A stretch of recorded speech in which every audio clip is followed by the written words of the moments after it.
You know, what really makes people give their all at work? It's this puzzle every single manager is trying to solve. We're going to dig into the hidden mechanics of motivation. The systems that decide who climbs the ladder and, more importantly, why. All right, let's jump in. So, is it really just about the paycheck? I mean, is that all it comes down to? Or is there something deeper, something more fundamental that a lot of companies are just completely missing? This question right here gets to the heart of one of the biggest challenges we see in the workplace today.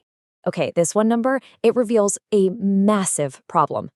Get this, in a huge survey, we're talking over 350,000 government employees, a full 50%, half of them, believed the best people do not rise to the top. Just let that sink in for a second. Half the workforce felt like doing a great job wasn't what actually got you a promotion. That feeling, that points to a serious, serious disconnect. And that disconnect? Well, that's what we're calling the motivation gap. It's that super frustrating space between all the hard work people put in and the rewards they actually get back. And trust me, it's a problem that plagues companies just about everywhere. So, how does this challenge actually show up day to day? Well, for starters, companies are struggling to attract and keep their best people. But what's happening inside the teams is even more revealing. You've got your high performers, and what happens to them? They get totally overloaded with work, a lot of the time with no extra recognition. Meanwhile, the low performers, they're kind of just ignored. And this creates this vicious cycle of frustration where the system itself is burning out your best people and just letting mediocrity slide. So, how in the world do we fix this? The solution, it turns out, starts with one really simple but incredibly powerful principle, and it completely changes how you look at the whole problem. Okay, this right here is the key. It's so simple. Organizations and managers, they usually get what they reward. Whatever you decide to recognize, to celebrate, to pay for, that is exactly what your employees are going to focus on. Your reward system basically draws a straight line to your company culture. And the cause and effect is super direct. It's not complicated. You reward quality improvement, people will focus on doing the job better. Simple. You reward customer satisfaction, building those client relationships suddenly becomes the top priority. And, if you reward ethical behavior, well, people will focus on doing the right thing. Your reward system is literally the blueprint for how your team is going to behave. Now, all of this falls under this big umbrella term, performance management. But let's be really clear here. This is not about that one super stressful annual review that everybody hates.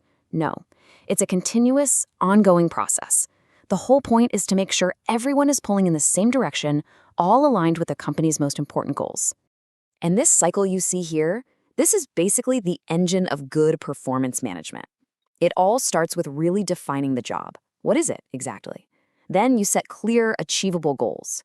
Next up, and this is the crucial part, is continuous feedback, not just once a year. And then investing in training and development so people can actually get better. The key takeaway is that it's a loop. It's always happening. It's not a one-and-done thing. Okay, so if we're going to truly motivate people, we have got to think beyond just the paycheck. And that brings us to what's called a total rewards approach. And the shift here is pretty dramatic. We're moving away from that old school culture of entitlement and seniority, where everyone just gets the same generic rewards because they've been there a while.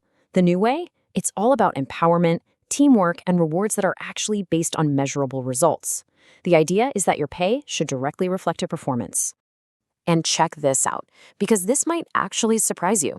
When you look at how big companies actually reward performance, cash is not the whole story, not even close. A whopping 47% use only non-cash rewards. Another 38% use a mix of cash and non-cash. Straight up cash only, that's just 15% of the time. What does that tell us? It tells us that recognition and other kinds of perks are incredibly powerful tools. So what do these non-cash programs actually look like? Well, they're designed to reward the exact behaviors that build a great company. Things like celebrating years of service, that builds loyalty. Recognizing people for going above and beyond their job, that encourages initiative. And hey, rewarding great customer service or finding ways to save costs, that directly hits the bottom line. These are not just feel-good awards, they're strategic business tools. All right, so this all sounds great in theory, right? But the big question is, how do you actually build a system that works and, more importantly, that feels fair to everybody? Let's dig into the blueprint for success. But before we even get to talking about awards and bonuses, we have to talk about this. Because according to the research, the #1 motivator, the single most powerful tool you have is immediate and relevant feedback. Yeah, more than a bonus, more than a gift card, people just need to know how they're doing, and they need to know it right now. And this analogy just explains it perfectly. Imagine you're bowling, right? But there's a big curtain dropped down the middle of the lane, so you can't see the pins. You throw the ball, and you hear a sound maybe, but you have no idea what happened. How would you ever get better? You'd have no clue how to adjust your aim. Feedback is what pulls back that curtain. It lets people see the impact of what they're doing so they can actually course correct. Okay, so when you're ready to build a formal recognition program, this is basically a roadmap. It's 8 steps. You start with the what and the why, setting your goals, mapping out the strategy. Then you move on to the how, figuring out how to measure success and planning the budget. And finally, it's all about execution, identifying who gets awards and for what, making sure it's ethical, marketing the plan, and then, and this is so important, implementing it and coming back to evaluate if it's even working. And when you get all this right, the payoff is just huge. It's not just about bumping up individual performance numbers. It's about building a culture where winning teams can really, truly thrive. A really well-designed system builds all the stuff that great companies are made of. You see more employee involvement, more flexibility in your workforce, and way stronger teamwork. People actually become more committed to learning and growing. And all of that builds incredible loyalty and a culture of integrity. These are the fundamental building blocks of any high-performance organization. And the ultimate goal here isn't just to shower rewards on the top 1%. It's about creating a system where everyone can see a clear path to success, where everyone can feel like a winner. Executives over at Eastman Chemical found that when you have that shared feeling of winning, it creates positive self-esteem and this genuine exuberance, this excitement for the work itself. As the author Thomas Crum put it, when people feel happy, motivated, and really involved in their work, something incredible happens. A life of work can be transformed into a work of art. Now, that's a pretty big aspirational idea, for sure, but it's one that is absolutely possible if you have the right systems in place. So, that leaves us with one last question for you to think about.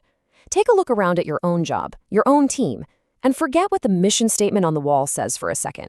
Ask yourself, what behaviors, what outcomes, and what kind of people does my workplace really truly reward? The answer to that question? Well, it just might tell you everything you need to know.